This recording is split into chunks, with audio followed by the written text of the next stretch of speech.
¿Qué tal, compañeros de Historia de México 1? Llegamos a la última semana del semestre y por consiguiente el último tema del programa. Afortunadamente pudimos terminar el programa de manera satisfactoria y eso siempre es un motivo de alegría. Así es que en el video de hoy vamos a tratar el tema de la independencia de la Nueva España, o como se conoce más popularmente, la independencia de México. Durante los 3 siglos de existencia de la Nueva España hubo varios motines, varias azonadas, varios levantamientos, sobre todo en las clases bajas de la población, en momentos de crisis, en momentos donde había sobre todo escasez alimentaria. Estos levantamientos no pasaron a más, terminaron en robos, en saqueos de mercados, de diferentes mercancías, sobre todo de abasto. Pero nunca se presentó un movimiento armado como el que se comenzó a gestar desde principios del siglo XIX, ya en 1808, el cual no podemos nada más explicarlo así, sino tenemos que irnos a sus antecedentes, a sus causas internas y externas. Podemos decir que existen 3 causas externas del movimiento de independencia de la Nueva España. Una, en la existencia y el desarrollo y la difusión del pensamiento ilustrado, de las ideas ilustradas. Dos, la revolución de independencia de las 13 colonias inglesas de Norteamérica. Y tres, la revolución francesa y lo que vino después, que es la entronización de Napoleón Bonaparte como emperador de Francia. ¿Qué es el pensamiento ilustrado? El pensamiento ilustrado es una revolución cultural que sucedió tanto en Francia como en Inglaterra en el siglo XVIII, y que transformó la manera de ver el mundo, de concebir su naturaleza en todos los sentidos, y que llevó a el devenir de la historia de lo que los historiadores llamamos el antiguo régimen al nuevo régimen. Es decir, la principal idea ilustrada tenía que ver con la libertad. Y fueron los pensadores ingleses, John Locke, Adam Smith, etcétera, quienes principalmente hablaron de libertad. ¿Libertad de qué? Libertad de comercio, libertad de pensamiento, libertad de expresión, libertad de religión.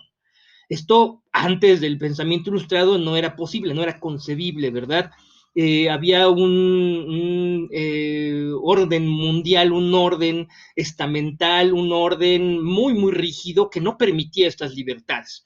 En cuanto al pensamiento ilustrado francés, le debemos sobre todo la idea de la soberanía. La soberanía es el derecho a gobernar. ¿Quién tiene el derecho a gobernar? Bueno, en el antiguo régimen se decía que era el soberano, es decir, el rey. ¿Y de quién recibía el rey el derecho a gobernar? De Dios.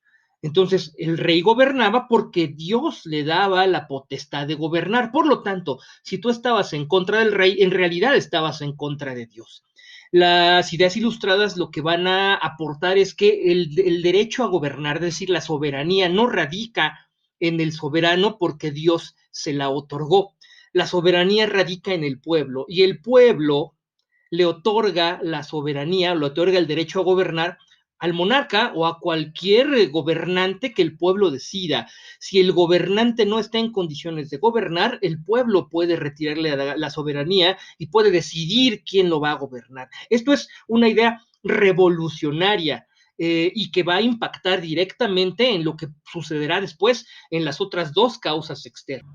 La primera gran aplicación real, política y económica de las ideas ilustradas se va a gestar en Norteamérica, en las 13 colonias inglesas, que de 1776 a 1789 eh, protagonizaron una lucha por su independencia con respecto a la corona inglesa, con respecto a la corona inglesa del rey Jorge III. ¿Qué pasó? Bueno, pues con estas ideas en mente, los revolucionarios norteamericanos pensaron que no les convenía, no tenían por qué soportar pagarle impuestos a un monarca de una nación con la que no se sentían identificados, y que no tuviera nada a cambio, que no tuviera ningún tipo de garantía. Por lo tanto, en un momento determinado, e insisto, con estas ideas en la mente, declaran su independencia y se enfrascan en una revolución por defenderla, y cuando culmina esa revolución, ellos no establecen un gobierno monárquico como se podría pensar que hubiera sucedido, no, ellos establecen un gobierno republicano con separación de poderes, poder ejecutivo, legislativo, judicial, con elecciones, con lo que todos ahora conocemos que funciona como república. Y esto es la primera ocasión en que las ideas ilustradas se ponen en marcha y funcionan. Y este es un gran antecedente para lo que vendrá después, que son la Revolución Francesa y las independencias de las colonias inglesas del imperio, perdón, de las colonias del Imperio Español en América. Y estas mismas ideas ilustradas y la crisis profunda que está sufriendo la monarquía francesa a partir de 1789 decanta en una nueva revolución, la Revolución Francesa, que no solamente va a quitar al rey de su puesto, lo va a decapitar, va a acabar con la monarquía en ese momento, y va a generar un proceso de cambios muy, muy importante. Bueno, duró de 1789 a 1799. Después de eso hay una especie como de retroceso, un fenómeno muy interesante en el cual uno de sus últimos personajes, de los personajes importantes de la Revolución Francesa, no porque hubiera participado desde el inicio, sino porque mientras al interior de Francia ocurría la revolución, el exterior atacaba a Francia, las monarquías de la Santa Alianza atacaban a Francia y este fue un personaje importantísimo para poder salvaguardar la integridad del territorio francés y poder repeler los ataques extranjeros de la Santa Alianza. Estoy hablando de Napoleón Bonaparte. Adquiere tanto poder que pasa de ser un gobernante con el título de cónsul, pasa de ser, de ser el presidente del consulado francés a ser el emperador de Francia. Entonces Francia retorna a la monarquía, a formar un imperio de bases militares, y a partir de la popularidad enorme y de la enorme fuerza que logró acumular Napoleón Bonaparte con sus éxitos militares, con sus campañas militares. Y esto será el antecedente inmediato, anterior a lo que sucederá ya en el Imperio Español, primero en España y posteriormente en la Nueva España y después en todo el Imperio Americano, el Imperio Español en América. El Imperio Español ya estaba en crisis desde un siglo antes, prácticamente desde el inicio del siglo XVIII, con la llegada de la monarquía de la Casa Borbón, ya había una crisis importante, fuerte en el Imperio Español, de la cual la monarquía del Borbón no pudo levantarlo. Así lo intentó con una serie de reformas muy importantes, las reformas borbónicas de las que ya hemos hablado, y no pudo hacerlo. El comercio español estaba en crisis, los ingleses, los piratas ingleses, los piratas holandeses les robaban mucha mercancía, no tenía un control real de los territorios que gobernaba, los criollos en América habían ganado una fuerza impresionante, entonces ellos ya estaban en crisis. Con el arribo de Napoleón al imperio francés, Napoleón tenía una serie de campañas militares que realizar, sobre todo en contra de Inglaterra. Y una de las estrategias que encontró fue atravesar la península ibérica, una campaña que atravesaba la península ibérica para cerrar el estrecho de Gibraltar y evitar que los ingleses entraran al mar Mediterráneo por el estrecho de Gibraltar y con esto acotar su poder militar, que sobre todo era un poder marítimo. Y para poder lograrlo, Napoleón Bonaparte solicitó permiso al rey de España, al rey Carlos IV, de atravesar su territorio, solamente atravesarlo, un ejército de paso, para poder dominar Portugal. El rey Carlos IV no estaba en condiciones de negarse, le otorga el permiso. Esto de por sí ya tenía problemas, esto le causa una antipatía enorme por parte del pueblo español. Él está sometido a mucha presión y en determinado momento no puede soportar esa presión de un ejército que está pasando, un ejército enemigo que está pasando por su territorio y que se supone que solamente está de paso. Y entonces decide abdicar al trono. ¿Qué significa abdicar? Renunciar. Y abdica a favor de su hijo, Fernando VII. Fernando VII no puede tampoco arreglar esta situación. Fernando VII se encuentra con los mismos problemas. el pueblo cada vez se está dando cuenta de que este no es un ejército de paso, sino que ya está tomando edificios, que está haciendo labores que el gobierno y que el ejército español tendrían que estar haciendo, y entonces comienza el descontento más profundo. Carlos IV no está conforme con lo que hizo y recurre a Napoleón Bonaparte para que haga una intermediación. Así de débil estaba el imperio español que el ex rey, el rey que había abdicado en su hijo, le pide favores al emperador francés para que haya una negociación y le devuelvan el trono.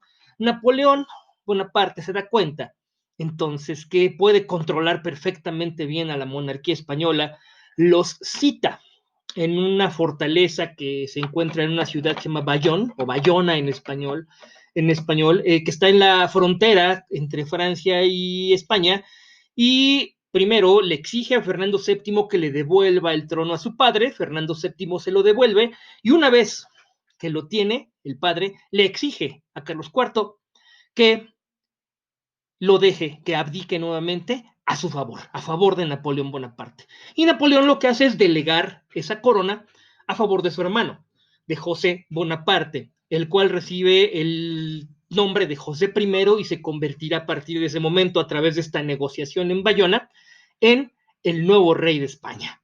Napoleón Bonaparte controla la península completa y controla la monarquía española a través de su hermano José Bonaparte. Esto ocurre en marzo de 1808.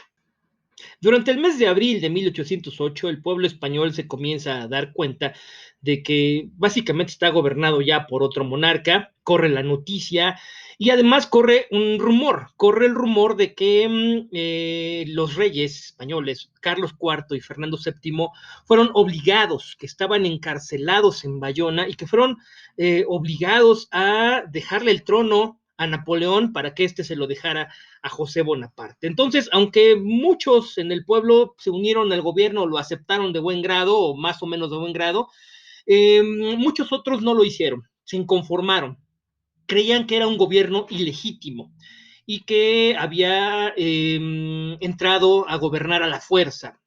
No sabían que había sido una negociación, simplemente corrieron este rumor.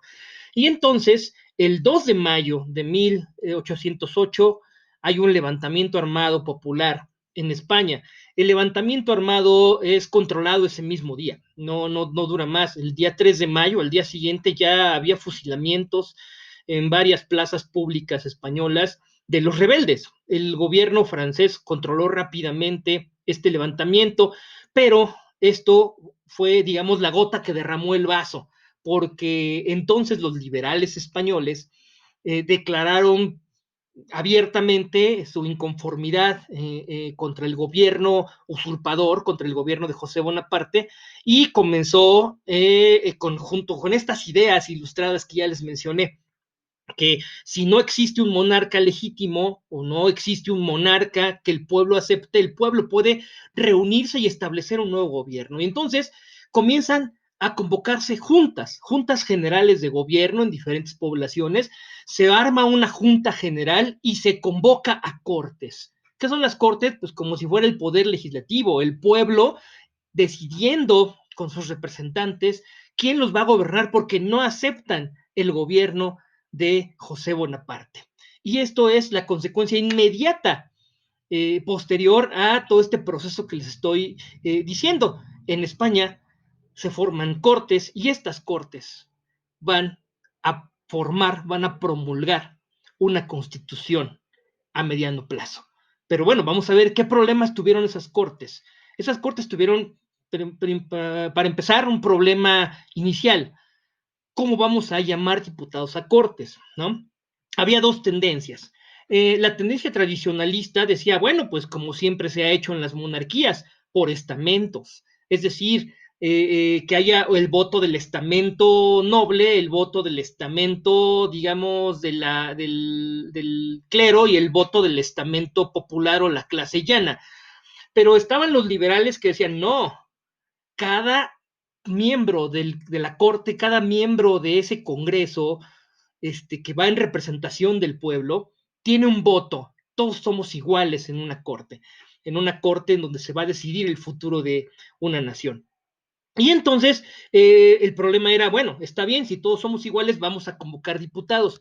¿Y cómo los vamos a convocar? Bueno, pues normalmente se convocan un número proporcional de diputados por el número de habitantes de un territorio, pero esto traía un problema muy serio para las cortes. ¿Cuál? Si convocaban por número de habitantes, las colonias americanas iban a tener un número mayor de diputados. Y, como ustedes lo podrán intuir, eso no les convenía a los peninsulares, porque sabían que las colonias americanas tenían, además de los problemas que se tenían que resolver, de por sí tenían otras aspiraciones, las aspiraciones a la autonomía, al autogobierno. Y entonces fueron los primeros problemas a los que se enfrentó la corte, las cortes, esta Junta General que convoca cortes para poder establecer un nuevo gobierno para España y que establecerá una constitución en tanto el rey Fernando VII, al que reconocen como rey legítimo, no regrese a gobernar. ¿Cómo se resolvió lo de los diputados? Bueno, no se arriesgaron en España. Lo que hicieron fue decir que solamente aquellos que tuvieran origen español, netamente español, ya sea peninsular o demostradamente criollo, es decir, que fueran descendientes españoles aunque hubieran nacido en América, en las colonias americanas, podían ser diputados. Esto, bueno, pues no les gustó mucho aquí en América porque dejaban fuera a la gran mayoría de la población, que eran castas. Y entonces, bueno, cuando llega la noticia aquí a América en 1809, cuando llega aquí la noticia de que se van a hacer cortes y que se estaba convocando a cortes, los peninsulares entraron en pánico porque de hecho no podían, ellos sabían que no podían ganar en una votación porque eran minoría y tuvieron que aceptar que fueran criollos quienes resultaran designados para ir como diputados a las cortes. Esto sucedió ya en 1810. En 1810, en Nueva España se eligen diputados a las cortes en España. Se van los diputados sin saber que está a punto de estallar un levantamiento armado en la Nueva España y que este levantamiento armado a la postre, después de 10 años de lucha, decantaría en la independencia de la Nueva España con respecto de la corona española.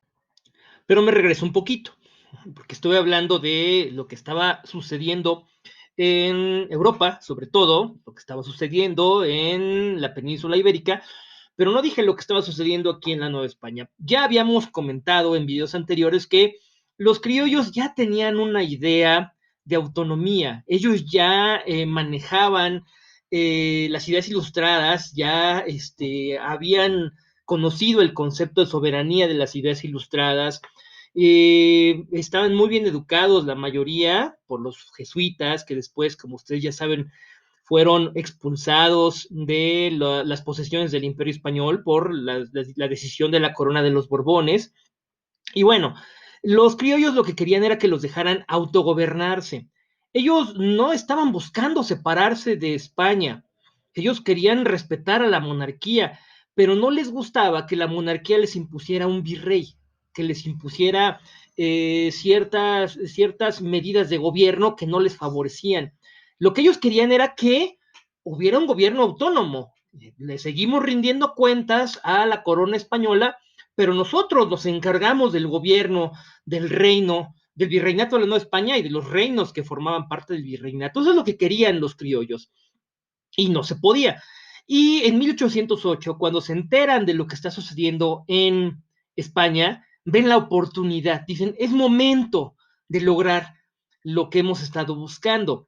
Y sobre todo porque, bueno, pues aquí existe un virrey, y si la soberanía radica en el pueblo, y el pueblo, bueno, no entendamos pueblo como toda la población en general, que la mayoría es analfabeta y no está enterada de las cuestiones de economía y de política y de sociedad, sino los representantes del pueblo. Y los representantes del pueblo son el ayuntamiento. Entonces los ayuntamientos, específicamente el ayuntamiento de la Ciudad de México, que estaban llenos de criollos, deciden reunirse y decir, bueno, pues allá tienen problema, no tienen un rey legítimo, están luchando en contra de un rey usurpador, bueno, allá porque aquí nosotros, que somos la representación del pueblo y en el pueblo radica la soberanía, podemos decidir que mientras no tengamos un rey, nos vamos a autogobernar haciendo uso o sirviéndonos de la representación directa del rey, el rey en persona, que es el virrey. Recuerden ustedes que había yo dicho que legalmente el virrey es el rey en persona. Entonces, el problema lo tienen allá, porque aquí en América tenemos un virrey legítimo y tenemos ayuntamientos, nos podemos reunir, podemos tomar decisión, hacer unas, igual que están haciendo ya, hacer cortes aquí, y decidir que nos va a gobernar, y nos va a gobernar el virrey. Y se lo plantean al virrey. El virrey José Iturrigaray primero como que siente cierto temor, cierto miedo, porque piensa que está traicionando, pero después le hacen ver que no, que todo está en el marco de la legalidad. Claro que esto no les conviene a los peninsulares, y entonces un grupo de peninsulares encabezados por Gabriel de Yermo, eh, lo que hacen es levantarse en armas, dar un golpe de estado, capturar al virrey de Iturrigaray, que ya había dicho que sí gobernaría, capturar a los miembros del ayuntamiento de la Ciudad de México, entre ellos los dos más importantes, Primo de Verdad y a Francisco Azcárate, y los meten a la cárcel. Azcárate se queda 3 años en la cárcel, Primo de Verdad misteriosamente muere en la cárcel, parece que envenenado, y acaban con el movimiento, acaban con este movimiento autonomista en 1808 y ponen en el virrey, como virrey al militar más viejo que tienen aquí, que me parece que Pedro Garibay, y después ese militar es sustituido por el arzobispo Lizana y Beaumont, que es quien se va a quedar como virrey, y todo se mantiene como si no hubiera sucedido nada. Por eso es que en 1809 se eligen diputados a las Cortes de Europa, y en 1810 se van los diputados a las Cortes de Europa. Diputados criollos no les gusta mucho a los peninsulares, pero bueno, lograron evitar que hubiera una corte específicamente armada en la Nueva España para poder gobernar de manera autónoma la Nueva España, y ellos sabían que eso era la debacle para los peninsulares, porque aquí la mayoría era criolla, y los criollos tenían ya un plan muy, muy, muy, muy claro de cómo querían gobernar los territorios americanos del Imperio Español. Incluso en 1809 hubo una nueva conjura encabezada por José María Obeso y por Mariano Michelena, que eran criollos, miembros del ejército novohispano, quienes intentaron llevar nuevamente al autonomismo criollo, y ocupar el gobierno en la Nueva España. Fueron rápidamente aplacados y finalmente liberados. Eso es lo que extrañó, que se les juzgó y se les liberó, como si no hubiera sucedido nada. La idea de los peninsulares era mantener las cosas calmadas hasta esperar qué es lo que sucedía. Obviamente la crisis no sabían hacia dónde iba a ir la crisis, no sabían si pronto iba a regresar a gobernar Fernando VII o si iba a permanecer José I Bonaparte del trono de España. Ellos lo que querían era mantener el status quo, las cosas como estaban, porque obviamente les convenía a ellos que las cosas se mantuvieran como estaban, porque legislativamente o legalmente hablando, ellos seguían siendo, digamos que la clase poderosa, ellos seguían siendo la gente en el poder, y no les convenía que hubiera un cambio, porque muy fácilmente los criollos hubieran dado la vuelta a esta situación. Y así, y así llegamos a 1810, en donde hay un descontento claro en la población criolla, sobre todo, y donde las ya muy acostumbradas tertulias, porque había fiestas entre la población acomodada de la Nueva España, gente de buena posición social, de buena educación, convocaba de repente a fiestas, a tertulias, a reuniones en sus casas, como lo hacemos ahora, bueno, ahora no porque estamos en pandemia, pero, y espero que no lo hagan ahora porque estamos en pandemia, pero convocaban, pues, ¿para qué? Para bailar, para cantar, para reunirse, para tomar, para hablar de literatura, para, etcétera, para divertirse y entretenerse.